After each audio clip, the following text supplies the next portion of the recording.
Salam alaikum, Azulfilaouen, bonsoir.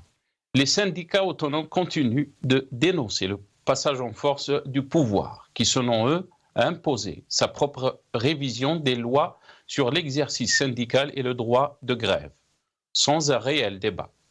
Après les associations, les partis politiques, c'est au tour des syndicats de dénoncer une volonté de restreindre leur liberté. Le pouvoir veut remettre en cause le droit à l'exercice syndical et verrouiller le champ des luttes sociales. Le premier texte portant sur l'exercice du droit syndical prévoit notamment une interdiction de mener une carrière politique parallèlement à une activité syndicale, exige l'adhésion d'au moins 30% des fonctionnaires du secteur à une organisation syndicale pour qu'elle soit reconnue comme représentative, rend complexe une coopération internationale avec d'autres ONG et limite le nombre de mandats syndicaux autorisés à 2 par personne. Le second texte portant sur le droit de grève limite drastiquement le champ de recours à la grève et élargit la liste des activités jugées sensibles où le débrayage ne sera plus autorisé. Ce nouvel arsenal juridique va dans le sens de la réduction des libertés, ont dénoncé les syndicats autonomes. Le premier texte a été adopté par les 2 chambres du Parlement et le deuxième a été voté hier par les députés à l'Assemblée nationale populaire, en attendant son examen par le Sénat. Ces textes, selon les responsables des syndicats autonomes, consacrent un recul sur les acquis du monde du travail arrachés grâce au sacrifice des Algériens lors des événements d'octobre 1988. Ayant déjà alerté les parlementaires et interpellé le pouvoir sur les dangers de ces 2 textes, les syndicats contestataires réitèrent à nouveau leur rejet de ces projets qui constituent, selon eux, une tache noire dans la nouvelle Algérie. Ces textes sont une totale violation des conventions du Bureau international du travail signées par l'Algérie. Après les lois sur les associations, les partis politiques et les médias, il ne restait que l'exercice syndical pour boucler la boucle, la continuité oppressive du régime. L'Algérie nouvelle avance en reculant.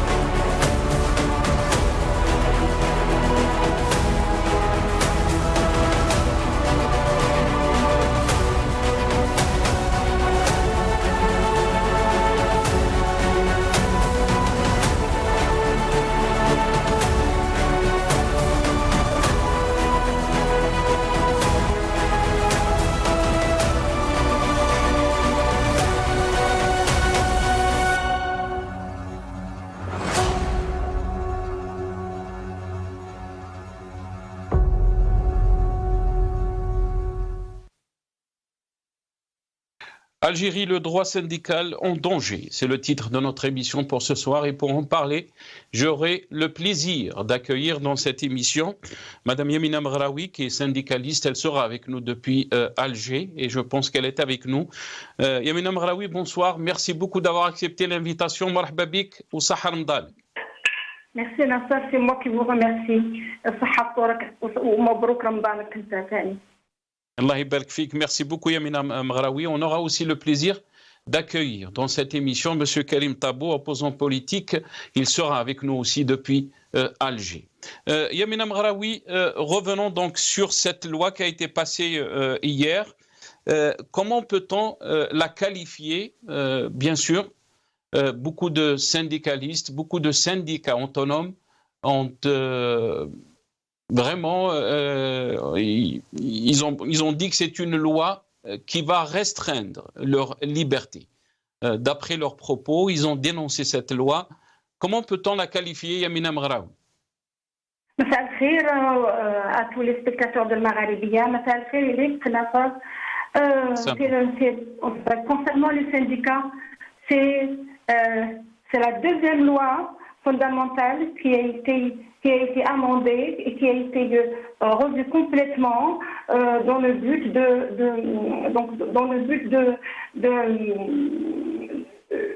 museler les syndicats, d'empêcher les grèves, d'empêcher les manifestations syndicales, d'empêcher le mouvement syndical autonome, authentique en quelque sorte. Et par conséquent, donc, s'approprier totalement le monde du travail et ainsi, donc, livrer les travailleurs donc au patronat, parce que quand je parle de patronat, quand je parle du patronat algérien, il s'agit d'un patronat qui est donc qui évolue ou qui travaille, qui fonctionne dans un état complètement opaque, dans des lois complètement opaques. Donc c'est un patronat qui est fortement impliqué dans tout ce qui se passe dans le pouvoir algérien. Donc c'est pour cette raison-là que ces lois-là, non seulement elles sont liberticides, non seulement elles portent atteinte à l'existence des syndicats autonomes, mais donc c'est une loi aussi qui porte atteinte à toute la stabilité de l'Algérie, dans la mesure où par ces lois, ça va conduire à l'anéantissement du mouvement syndical réel, authentique, qui va donc faire profiter, parce qu'il va y avoir des réformes,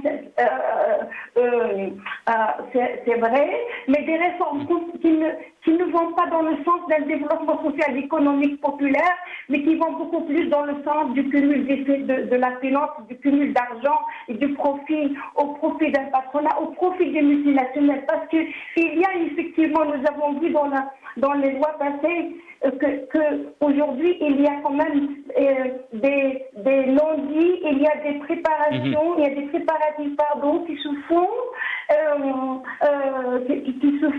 sur le dos des travailleurs et du mouvement syndical en quelque sorte, parce qu'il va de la vie du mouvement syndical. Parce que dans ces réformes, nous craignons énormément qu'il y ait justement que les sociétés internationales, les multinationales, parce qu'il ne faut pas regarder uniquement dans la fonction publique, il ne faut pas regarder autour de la fonction publique et au niveau du patronat privé national. Il y a aussi les multinationales au niveau du Sud qui emploient des milliers, des dizaines de milliers d'Algériens et qui ne sont pas syndiqués encore et qui sont justement livrés à ces multinationales et on n'en parle pas parce que la presse n'en parle pas. On va écouter, je vais revenir à vous. Désolé, je vous ai coupé la parole, juste parce qu'on veut entendre le président de la commission du travail du Parlement. On va l'écouter, je reviens à vous pour clarifier aussi le premier texte, qu'est-ce qu'il veut dire, mais aussi ce second texte portant sur la loi de grève et limite drastiquement le champ de recours à la grève. On écoute le président de la commission du travail au Parlement. وإذا كان هناك من يرى أنه إقصاء واغتصاب للحقوق فنحن نراه إشراك للعمال للتقرير في حياتهم المهنية. وإذا كان هناك من يرى أنه تقليص للحقوق فنحن نراه تكريس للحقوق بأسس موضوعية بعيدة عن الأهواء والأغراض غير المهنية والاجتماعية. Yamina Mghraoui, pour ce président de la commission du travail, cette loi, bien au contraire, elle va organiser l'exercice syndical d'après lui. Mais est-ce que vous pouvez nous expliquer exactement qu'est-ce que le premier texte veut dire, qu'est-ce qui est dans ce premier texte portant sur l'exercice du droit syndical, mais aussi ce second texte pour que les téléspectateurs comprennent exactement qu'est-ce que cette loi représente pour l'exercice syndical. Empêche les syndicats d'exister comme syndicat, parce que quand un syndicat qui n'a pas le droit de faire grève, quelle est son utilité, quelle est sa raison d'être? Donc le syndicat, quand il défend les intérêts des travailleurs, c'est par des expressions. Alors ces expressions, ce qu'on appelle ces manifestations, elles sont diversifiées. Ça peut être des piétines, ça peut être des marches, mais surtout des grèves, parce que si on vous empêche de faire des grèves, mais quelle est votre raison d'être? Comment allez-vous justement vous imposer comme représentant des travailleurs? Parce que si demain, comment dirais-je, on vous fait voter des lois économiques qui portent atteinte ou qui portent atteinte au travail, à l'outil de travail, au monde du travail, à la protection du travailleur, à la dignité, la défense des salaires. Si vous ne pouvez pas faire grève pour défendre les travailleurs, comment allez-vous faire? Quelle est l'utilité d'un syndicat qui ne peut pas faire de grève, qui ne peut pas faire de marche, qui doit demander l'autorisation du patron pour faire une grève, qui doit avoir l'autorisation, mais c'est pas croyable, de demander l'autorisation à l'administration pour faire grève. Donc, et en parallèle, donc il y a aussi d'autres interdictions qui aussi empêchent il y a avant cette loi, il y a eu l'amendement radical de la loi 94 qui a été complètement modifié, là où on interdisait aux travailleurs d'occuper des postes politiques en tant que syndicalistes, et ça n'a rien à voir. Donc, toutes ces lois qui sont en train de naître aujourd'hui, c'est des lois qui sont complètement en contradiction avec la Convention 137, complètement en contradiction avec la Convention 87 ratifiée par l'Algérie. Donc, le pouvoir algérien, le gouvernement algérien est en train de se comporter hors la loi. Quand vous ne respectez Donc, pas Yamina Mghraoui, d'après vous, ces textes sont une totale violation des conventions du Bureau international du travail. Et il faut rappeler que l'Algérie a signé ces conventions. Ratifié, non pas signé, mais encore ratifié la Convention 137 et elle a ratifié la Convention 87.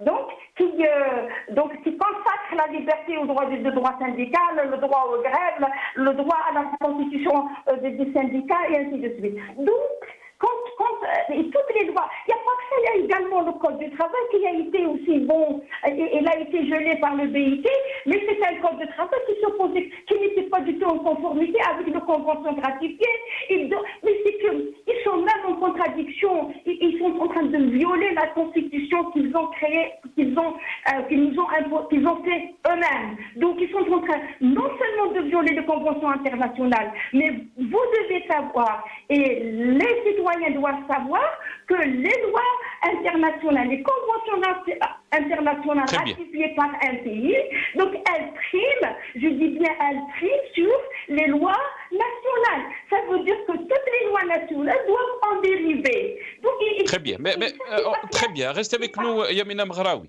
parce que vous avez parlé aussi de la Constitution. On va revenir sur les déclarations de Abdelmadjid Tebboune concernant cette loi, mais aussi concernant la position de la Constitution par rapport à cette loi. On écoute d'abord Abdelmadjid Tebboune et je reviens à mes invités très rapidement. فقط عن ديمقراطية نفتح قوس يوم 28 فبراير هنالك دعوة لاحتجاج نقابات حول القانون الجديد لممارسة العمل النقابي.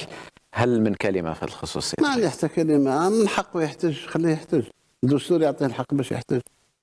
نقول 34 نقابة باش تحتج. أنا أقول له أنت تقبل، المنطق يقبل باش في وزارة واحدة 34 نقابة في وزارة واحدة.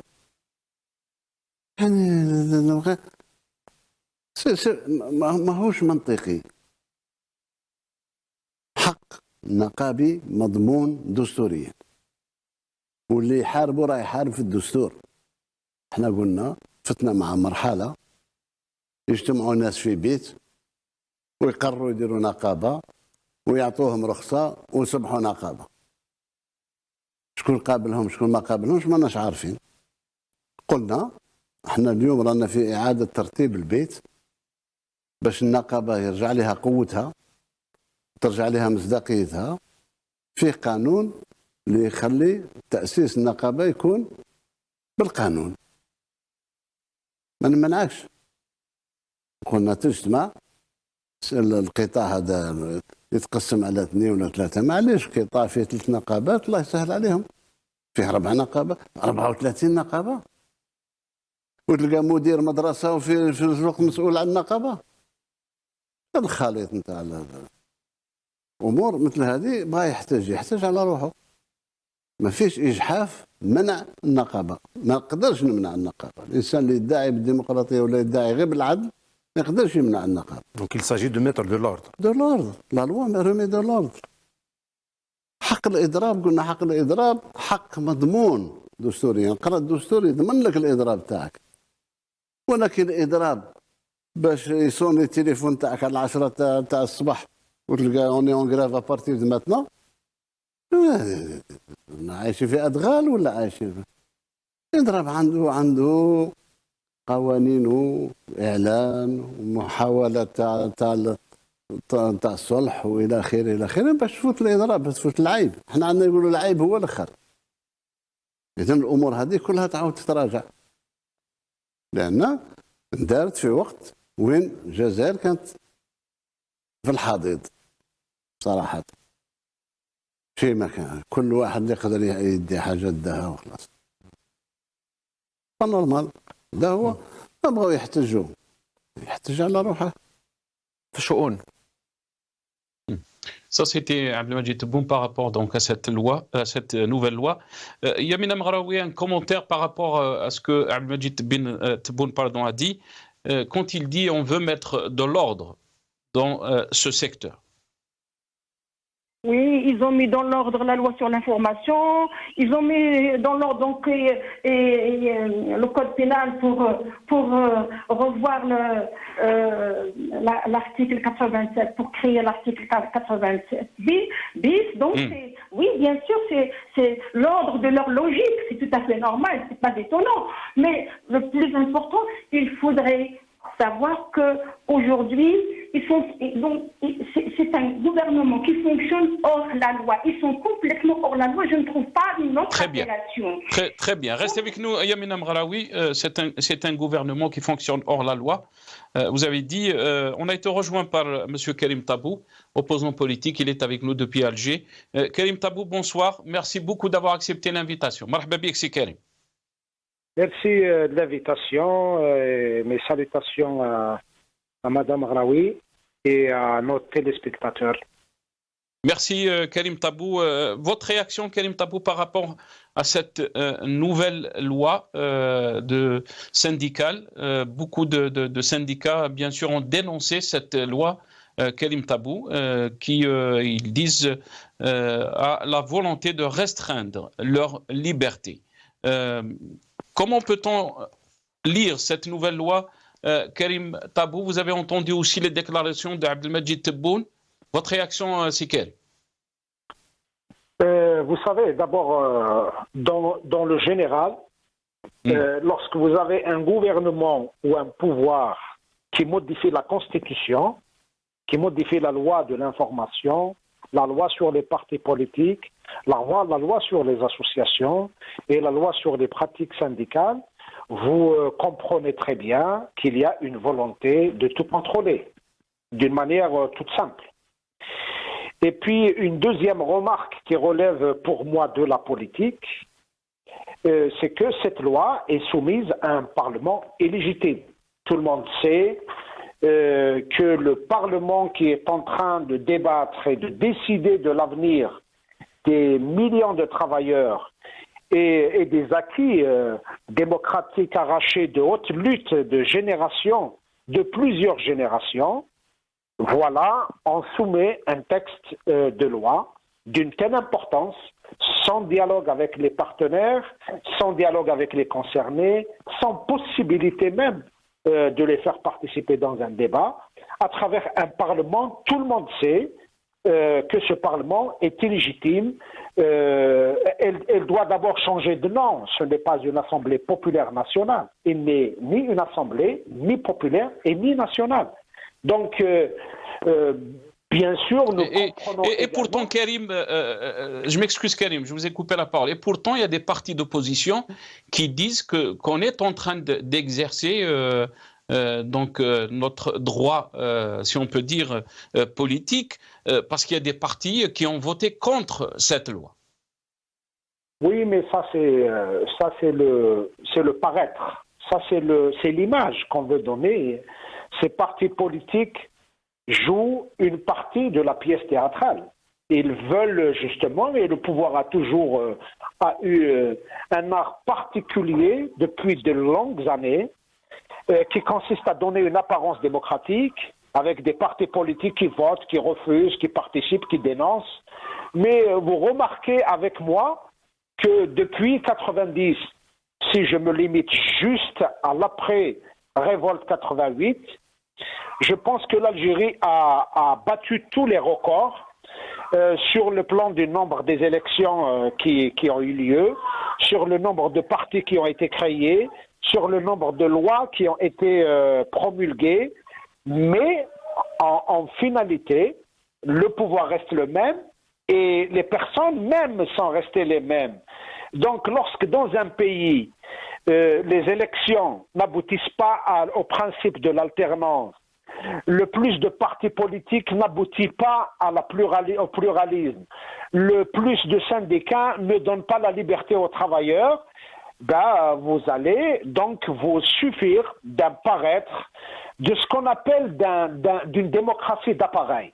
Nous sommes en Algérie dans une logique de démocratie d'appareil, c'est-à-dire que l'opposition est la partie au pouvoir, le pouvoir appartient au pouvoir, l'Assemblée appartient au pouvoir, le gouvernement appartient au pouvoir, les élections appartiennent au pouvoir, et il y a une ère de jeu qui est fixée par le pouvoir. En dehors de cette ère de jeu, en dehors de cet espace dans lequel le pouvoir maîtrise toutes les règles du jeu, c'est lui qui décide, c'est lui qui arbitre, c'est lui qui donne et c'est lui qui enlève. On appelle ça dans le jargon politique simple de la dictature. En Algérie, nous sommes pleins dans la dictature. Et la dictature, de par sa définition, elle fait deux choses. Elle contrôle la société et il se donne à elle-même la légalité d'exercer justement le monopole de la violence, le monopole de la répression. Aujourd'hui, lorsque vous voyez le code pénal, les lois qui ont été promulguées depuis la crise Covid, finalement, face à la dynamique populaire, face à la revendication d'une démocratie dynamique, parce qu'à la différence de la démocratie d'appareil, c'est-à-dire qui se limite au seul fait que les organes sans vie sont manipulés par la police politique, par le pouvoir, il y a le contraire, c'est la démocratie dynamique, c'est les dynamiques populaires, c'est les dynamiques des ouvriers, c'est les dynamiques des étudiants, des médecins qui forment le champ démocratique. Tout ce champ-là, toute cette dynamique-là a été stoppée par les pratiques de police, par une législation d'interdiction. Et voilà, aujourd'hui, le pouvoir est en train de se construire des murs qui empêchent le peuple d'exercer ses libertés. Déjà qu'auparavant, bien avant cette nouvelle législation, il faut dire que les libertés n'étaient pas aussi garanties, les libertés syndicales, parce que si les libertés étaient garanties, le peuple algérien n'aurait pas demandé l'istiqlal. Nous étions des millions d'Algériens dans toutes les régions du pays à avoir fait un mouvement populaire, une dynamique populaire, l'essentiel des revendications, al-Sha'b yurid al-istiqlal. Lorsque vous avez un peuple après 60 années de l'indépendance et vous avez des milliers, des millions qui descendent dans les rues, de tous les âges, de toutes les catégories, de toutes les régions, dans toutes les villes du pays qui demandent l'indépendance, vous avez un descriptif sincère, simple de la situation. Nous sommes dans un pays où le pouvoir est une dictature qui se renforce par une législation d'interdiction liberticide et qui se dote des moyens de répression. Il a soumis sous sa main la police et la justice. Et lorsque vous avez le plus grand parti politique dans ce pays, c'est le pouvoir et l'administration, avec toutes ces tentacules sécuritaires, judiciaires, etc., bien sûr, vous comprenez très bien que les libertés syndicales, les libertés associatives, les libertés culturelles, les libertés politiques vont subir les conséquences. Et aujourd'hui, j'ai écouté quelques mots de l'intervention de Mme Mghraoui que je salue. C'est une militante qui est restée constante, fidèle, des années durant, malgré toutes les pressions. Et ben, je pense que le contexte international, malheureusement, le pouvoir profite de ce climat de désintérêt de la communauté internationale à tout ce qui forme les communautés des valeurs, les communautés des lois. Eh ben, vous avez un pouvoir qui profite, qui se saisit de l'occasion pour essayer de remettre au calendrier grec toute la législation internationale, autant dans les droits de l'homme que dans les questions politiques, que dans les questions syndicales. Le pouvoir fait tout le contraire. Il donne une apparence à travers la Constitution que c'est un pays démocratique. Souvenons-nous de l'histoire de la liberté de manifester. La Constitution a bien inclus, avec des termes clairs, qu'on est passé d'un système vers un autre système déclaratif pour organiser des manifestations. Mais en fait, vous comprenez très bien que le système de la police politique, elle se cache derrière des lois, elle se cache derrière des velours, elle se cache derrière... Et pourtant, Karim Tabou, Abdelmadjid Tebboune a dit qu'on veut organiser ce secteur. Il a dit on ne peut pas laisser les syndicats décider juste un matin, ils viennent, ils déclarent qu'il y a une grève. Est-ce que vous pensez que c'est une question d'organisation de ce secteur? Il a dit un propos qui correspond bien à la situation du pays lorsqu'il dit que quelques personnes se réunissent, se retrouvent dans un coin et ils décident. Lui, il a parlé du syndicat, mais cela, nous l'avons connu dans la désignation des présidents. Vous savez, depuis 1962, c'est toujours des cartels, des groupes d'intérêt et des groupes de personnes, malheureusement, qui décident de l'essentiel de la vie politique, de la vie de la nation. Aujourd'hui, les Algériens, qu'ils soient travailleurs, enseignants, politiques, militants, dans le domaine associatif, sont exclus de leurs propres affaires. Vous voyez très bien que les Algériens, aujourd'hui, sont exclus de toute décision les concernant même. Et lorsque un pouvoir dans n'importe quel pays du monde, au-delà des classifications politiques, au-delà du lexique politique, lorsqu'un pouvoir est incapable d'assurer à des citoyens de l'huile, de la semoule, de l'oignon, du lait, c'est un pouvoir qui est incapable de gérer les affaires de la nation. Sérieux, ce pouvoir est en faillite, ce pouvoir est incapable. Ce pouvoir ne peut pas gérer un grand pays comme l'Algérie avec son histoire, restez avec nous, Karim Tab. Avec ses richesses. Je reviens à vous, je vais revenir à vous très rapidement. Yamina Mghraoui, vous avez entendu Karim Tabou.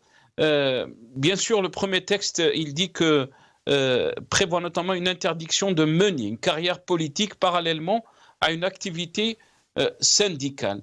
Comment vous avez trouvé ce premier texte, Yamina Mghraoui? Mais avant de vous donner la parole, on va écouter le ministre du Travail et je reviens à vous très rapidement. Si on peut avoir juste le ministre du Travail, si c'est possible. إن هذا القانون سيعزز آليات الوقاية من النزاعات الجماعية للعمل، لا سيما الحوار الاجتماعي بين الشركاء الاجتماعيين، مما سيساهم بشكل كبير في إرساء السلم الاجتماعي والرفع من المردودية الاقتصادية والتطور الاجتماعي. إن المغزى النبيل من الحوار الاجتماعي وتسوية النزاعات الجماعية بالطرق السلمية من خلال المصالحة والوساطة والتحكيم تعتبر أنسب السبل لتلبية آفاق عالم الشغل في توفير شروط وظروف عمل لائقة في ظل دولة القانون والحكامة الرشيدة.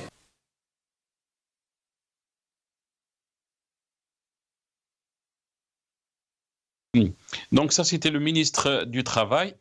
Yamina Mghraoui, quand on entend le ministre du Travail, on se dit que c'est une loi qui va organiser ce secteur et qu'on se dit vraiment, on est dans un pays qui respecte l'exercice syndical et aussi les droits des syndicalistes. Votre réaction par rapport à ces déclarations, Yamina Mghraoui?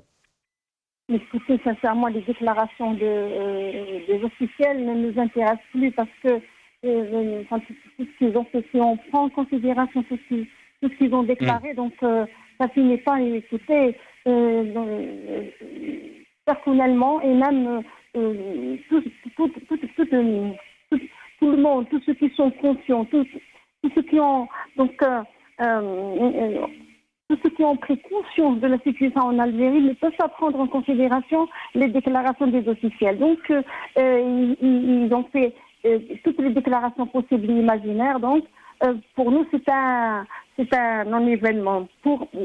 Premièrement. Et deuxièmement, vous savez que ces ministres n'ont pas le pouvoir de décision. Ils n'ont pas la force de décision. Ils sont là pour la vitrine, ils sont là pour la forme, ni plus ni moins. Donc, ils sont là pour la vitrine civile.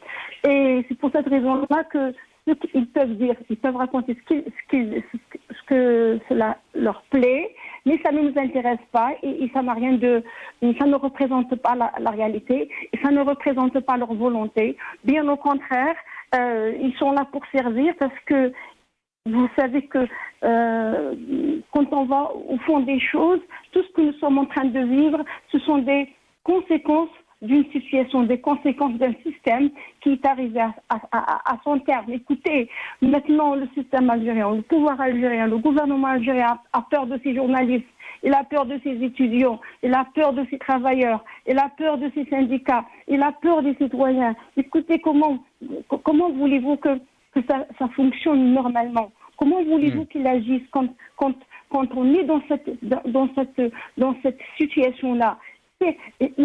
C'est pour moi, la seule chose qui peut expliquer ces pratiques antidémocratiques, ces reculs, ces formes, cette machine de répression, c'est la grande peur justement d'un mouvement. Vraiment, je considère que ils sont pas prêts pour oublier la déstabilisation du Hirak, parce que le Hirak, il les a vraiment déstabilisés. Ils ne se sont pas remis, c'est pas vrai. Tout ce qu'ils sont en train de faire aujourd'hui, c'est pour un peu se remettre sur la selle, c'est pour reprendre les rênes, mais tôt ou tard, la machine va s'ébranler parce que ça ne va pas durer. Quand les choses sont fondées sur la répression, sur la force, sur la haine, sur sur la contrainte, ça ne c'est pas possible, c'est pas vrai. L'histoire nous l'a toujours démontré. Quand un système pareil, c'est un système qui soit qu'il entame sa fin, soit qu'il n'est pas très loin de sa fin. Je crois que c'est cela pour moi. Très bien. Restez avec nous, Yamina Mghraoui. Karim Tabou, je vais revenir sur une question peut-être un peu politique de la situation de notre pays. Vous avez entendu, Yamina Mghraoui, un régime, un pouvoir qui a peur de ses étudiants, de ses journalistes, de ses syndicalistes. Comment peut-on gérer un pays pareil, mais aussi les partis d'opposition qui disent qu'il faut participer aux élections, qu'il faut participer dans la gestion du pays. Parce que si on veut changer les choses, on doit les changer de l'intérieur de ce système. Karim Tab. Avant de répondre à cette question, avec votre permission, je fais juste un commentaire sur la déclaration du ministre, mais surtout l'esprit lorsqu'on diffuse dans la société l'idée que les syndicats donc risquent d'être manipulés politiquement et que donc il va falloir séparer le travail syndical du travail politique. C'est l'idée qui est distillée à travers les médias du pouvoir et les hommes du pouvoir. Mais on oublie que le plus grand syndicat qui a toujours été le levier des manipulations sociales, des manipulations politiques, c'est l'UGTA. Mais les autres syndicats, ils ont toujours été des syndicats jaloux de leur autonomie, qui ont accepté les pluralismes politiques à l'intérieur, mais qui ont su faire la distinction la séparation entre ce qui relève de la politique, qui est laissé aux politiques, et ce qui relève du professionnel, des questions sociales, des questions du travail, et qui ont été prises en charge par ces syndicats qui sont à saluer parce qu'ils ont consenti beaucoup de sacrifices. Lorsque vous faites la comptabilité du nombre de députés à l'Assemblée nationale, cette Assemblée nationale, ou la précédente, ou même celle d'avant, vous allez compter le nombre de cadres de l'UGTA promus députés, vous comprenez très bien, et on remonte très loin, lorsque il y a eu le coup d'État de 91 contre la démocratie, eh ben, l'UGTA était au devant pour constituer le socle, l'instrument par lequel on a justifié l'intervention de l'armée pour arrêter les élections. Souvenons-nous du CNSA, du Conseil national de la sauvegarde de l'Algérie, et puis après, on a vu comment les manipulations se sont multipliées.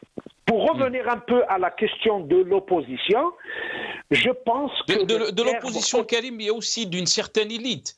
On a entendu des voix s'élever un peu partout par une certaine élite, dans une certaine élite qui dit que si on veut changer le système, il faut le changer de l'intérieur. Il faut participer à des élections, il faut donc être dans ces parlements. Votre réaction, Karim, par rapport à cette approche de certaines élites?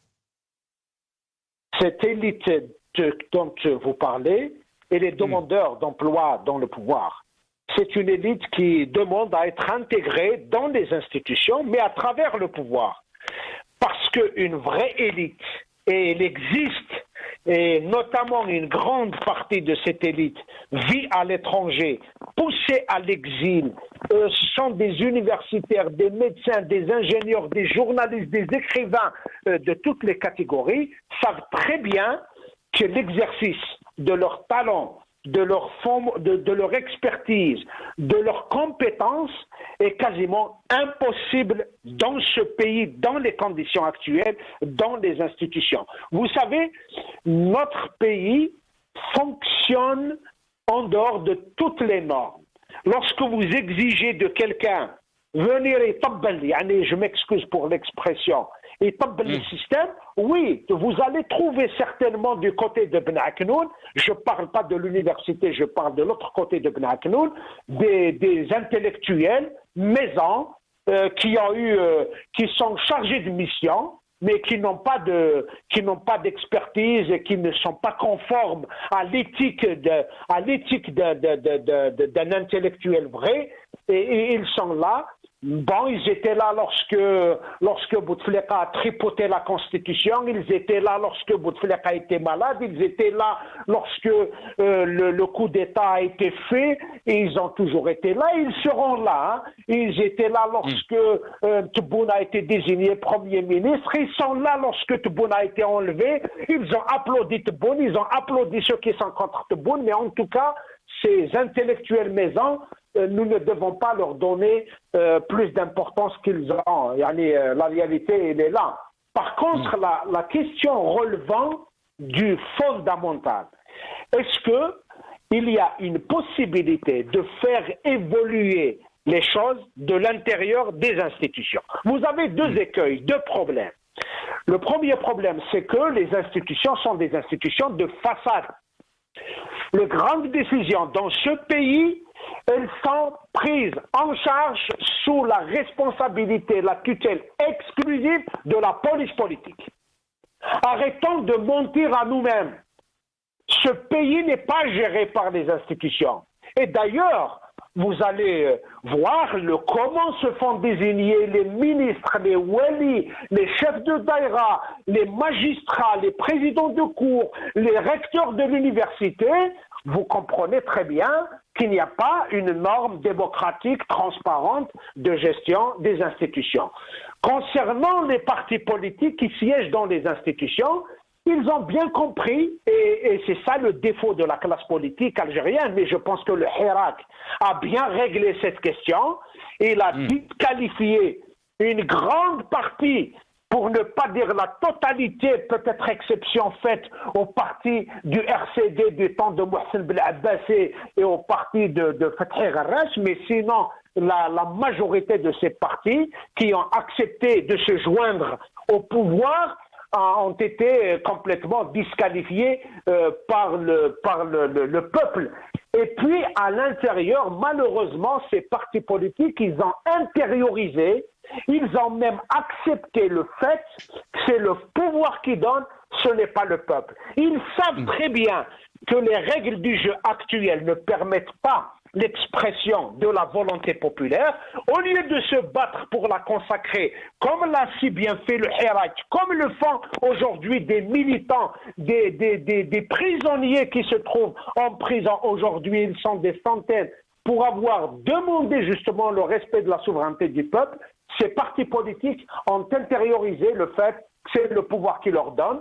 Donc ils sont là à négocier, ils acceptent de faire partie de la bourse des sièges dans le gouvernement, dans l'Assemblée, et le pouvoir, quand il veut donner une apparence islamiste, il augmente du nombre de sièges des partis islamistes. Lorsqu'il veut donner une apparence nationaliste, entre guillemets, et quel nationalisme, il donne au RND, au FLN, et quand il veut faire un équilibre, on prend des députés de la Kabylie, les députés du Sud, on fait un mélange, mais en tout cas, pour finir sur cette question, le pouvoir aujourd'hui est en fin de cycle. Il n'arrive même pas à avoir les ressources internes. Et d'ailleurs, aujourd'hui, où est-ce qu'elle est le FLN, où est-ce qu'elle est le RND, où est-ce qu'elles sont les partis du pouvoir? Le pouvoir n'a pas pu les protéger, n'a pas pu les garder. Le pouvoir a tout consommé. Il a consommé notre temps, il a consommé le pétrole, il a consommé le gaz, il a consommé l'espoir, il a consommé l'histoire, il a consommé tout et il est arrivé jusqu'à se consommer. Le pouvoir est en train de se consommer lui-même. Très bien, restez avec nous Karim Tabou. Il ne me reste pas beaucoup de temps. Yamina Mghraoui, je vais revenir à vous. Karim Tabou, il est en train de dire qu'il est en fin de cycle par rapport à ce pouvoir, à ce régime. Qu'est-ce que vous en pensez? Mais aussi, quelle est votre analyse par rapport au futur de l'exercice syndical? Comment vous le voyez en Algérie avec cette loi qui vient d'être donc passée? Yamina Mghraoui. Oui, écoutez, sincèrement, ça ne va pas être facile. Ça ne va vraiment pas être facile parce que il y a beaucoup de choses et donc il y a un grand travail qui nous attend sur le terrain. C'est pas pour cette raison-là qu'on va baisser les bras. Mais ce que je voudrais dire, parce qu'il faut le souligner, que les lois qui ont été promulguées actuellement dans ces 3 années de pouvoir de Tebboune, c'est des lois dignes d'un état d'urgence. On dirait que c'est des lois qui sont toutes ces interdictions, toutes ces emprisonnements, ces interdictions qui conduisent à la privation des libertés et à l'incarcération. C'est des lois dignes ou c'est des lois qui doivent être prises. Pourquoi, Yamina Mghraoui, pourquoi d'après vous cette approche du pouvoir par rapport donc à l'exercice syndical? Pourquoi? Parce que, pour plusieurs raisons, parce qu'il y a des exigences internationales et il ne faudrait pas les ignorer. Il y a des exigences internationales parce qu'à chaque fois, il y a aussi la pression du FMI, il y a des exigences, comme je suis en train de le dire, internationales, il y a des conduites qui sont dictées de l'extérieur, il y a aussi ce mouvement mondial économique qui est en train de, vorace justement, qui est en train de s'accaparer donc de façon monstrueuse toutes les richesses humaines, les ressources humaines et les ressources naturelles. Donc il y a cela et ça va dans cette logique parce que aujourd'hui il ne faut pas ignorer qu'il y a justement un capitalisme mondial monstrueux, sauvage qui est en train de s'accaparer toutes les richesses, qui est en train d'opprimer les peuples. Regardez ce qui se passe comme guerre, regardez ce qui se passe comme pression, comme guerre, comme faim à travers le monde. Et c'est pas par hasard. C'est pas par hasard. Il y a des pressions de l'extérieur qui obligent le régime algérien à anéantir le mouvement syndical parce que ça va dans le cadre des réformes économiques. Mais ce ne sont pas, c'est des réformes économiques en quelque sorte qui sont des bradages des richesses du sous-sol parce qu'ils n'ont rien fait pendant 60 ans pour justement les mettre en valeur. Ils n'ont pas viabilisé les terres agricoles. Ils n'ont pas valorisé donc le travail. Ils n'ont pas créé des richesses. Ils n'ont rien fait et c'est pour ça qu'ils sont maintenant ils sont très dépendants de l'international et justement c'est eux ils nous taxent d'être à la solde de la main étrangère et c'est eux finalement qui sont en train de rester par ces mesures, en opprimant les travailleurs, en empêchant le mouvement ouvrier, le mouvement des travailleurs de s'exprimer par les grèves. Ils sont en train justement de servir les multinationales et leur accaparement des richesses nationales. Très bien. Atek Saha, Yamina Maghraoui, vous avez parlé aussi de la main étrangère. On va faire un peu le lien par rapport à ces déclarations du ministre de l'Intérieur qui ont choqué beaucoup, bien sûr, d'observateurs. On va l'écouter et je reviens à Karim Tabou très rapide. هو الكل يعلم أن الجزائر مستهدفة من قبل خاصة الجار الغرب مع الأسف الجار السوء ماذا بهم يعني يقيسوا فئة الشباب أساسا راهم يعني هي عبارة على حرب نقولها صراحة لازم علينا احنا اليوم نعرف فين نواجهوها بالهيئات المختصة ولكن بالمجتمع المدني كذلك بكل يعني الوسائل هنا وهناك والآن ما اكتفوش يعني كان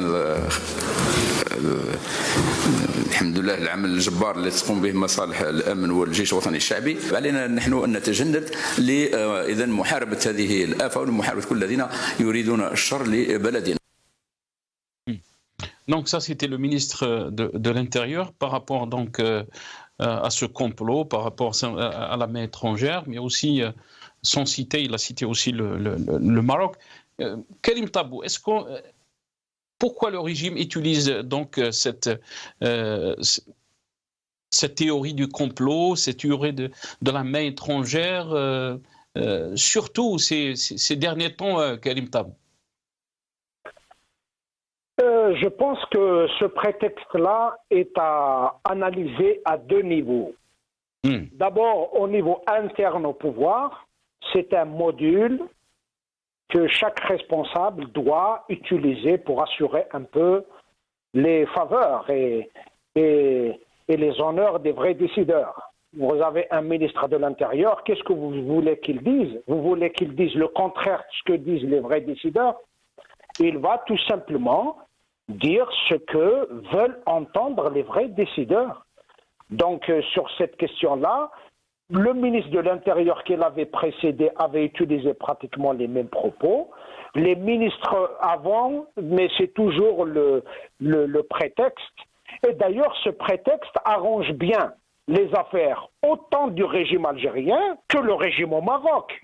C'est-à-dire, au fait, c'est un usage, c'est une utilisation perverse de ce prétexte-là par le régime algérien qui veut dire aux Algériens que nous devons reporter tous nos problèmes et nous allons nous occuper des ennemis extérieurs, mais en même moment, au Maroc, le Makhzen et le roi et le pouvoir au Maroc fait le contraire exactement, fait tout le contraire de ce que nous ressentons ici chez nous. Il dit au peuple marocain que nous avons des ennemis extérieurs et donc nous devons taire les revendications démocratiques. Mais ça, c'est une vieille recette qui n'a plus d'odeur, qui n'a plus de goût.